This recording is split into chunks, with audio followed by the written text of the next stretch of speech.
Hi, I'm Jason Barnard. Welcome to Weekly Wisdom on Semrush. Today, I'm going to talk to you about the 5 P's for your ongoing content strategy to build an audience.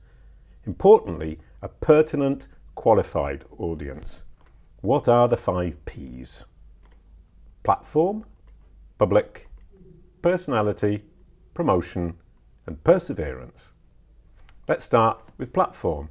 What do I mean by platform? You need to make sure that you choose a platform or a format that suits you and your users.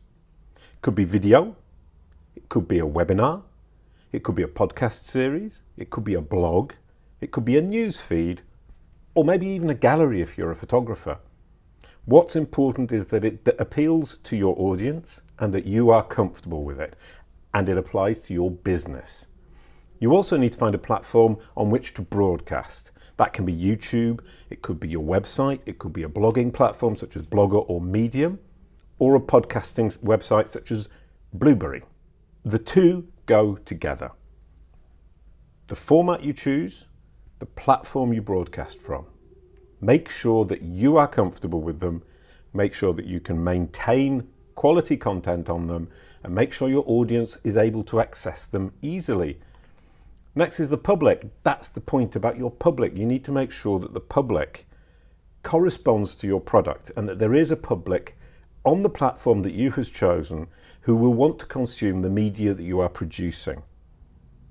That might sound very obvious, but it isn't, because if we come back to that idea of qualified, pertinent people who are truly interested in the products or the services you are selling, that isn't quite so easy as it might look. But make sure that that audience is pertinent and qualified. Next, you need a personality. When I say personality, I don't mean jokes in your face, TV personality with big balloons flying off. I mean a personality that corresponds to the audience that you have chosen, the public that corresponds to your product or your service. So if it's an education website, you need to have a personality that is teacher-like. If it's a sports website or a sports product, you need somebody who's dynamic, who looks like they do sport and doesn't eat McDonald's and drink Coca-Cola in front of the camera. If it's a medical site, you need somebody reassuring. If it's a gamer's website, you need somebody who looks the part. You don't want a 50-year-old man such as myself. You want a young person playing these games who knows about it and truly understands what it is they're talking about. And then you need to make sure that that corresponds to your audience. You need to make that match between the audience, their expectations, their needs, their likes, their preferences, and the person or the personality you're getting across. When I talk about personality, I don't necessarily mean just one person. If that one person leaves your company, you have a problem. So if you have 3 people or 4 people sharing the burden of creating this content and using their personality to project onto your product or your service and push that over to the users, then if somebody leaves the company, you can replace them without there being a big gap in your content. So look at it from a point of view of saying, if it's your own product, your own service, perhaps you can do the whole thing.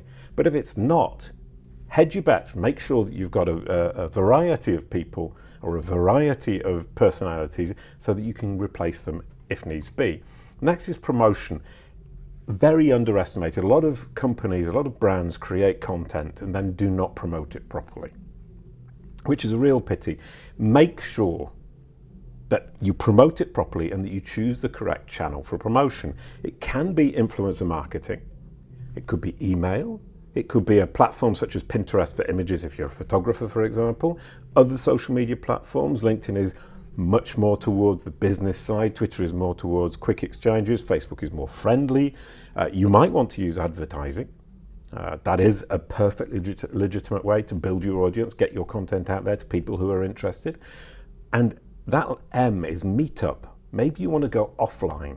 And I think offline is very much underestimated. If you're offline, you can talk to people, you can build real relationships.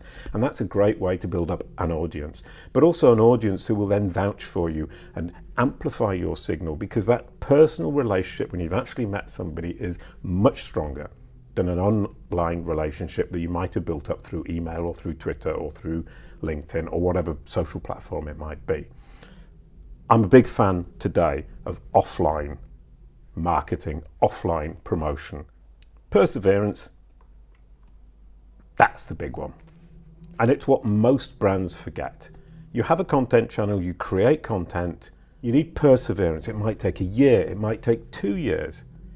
But you're going to build your audience slowly. If you build it too quickly, it's not going to be a solid audience that trusts you. You want an audience that trusts you, that believes in you, a true, real, qualified, pertinent audience. And for that, you need perseverance. You need to be there week in, week out for a long period of time to prove your worth so that those people then trust you. Then you can start to say, now I can sell to them. Now I can present my products and services and expect them to buy it because I have brought them this great value and they believe in me, they trust in me and will buy from me.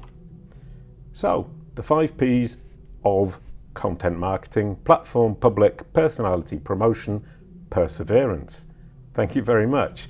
If you have time, please do listen to SEO is AEO, the digital marketing podcast. Here are some of the guests. They're absolutely brilliant. I've got 60 episodes online at the moment. I'll have 100 by the end of 2019. Well worth a listen. It's the most fun you'll ever have learning about digital from the experts.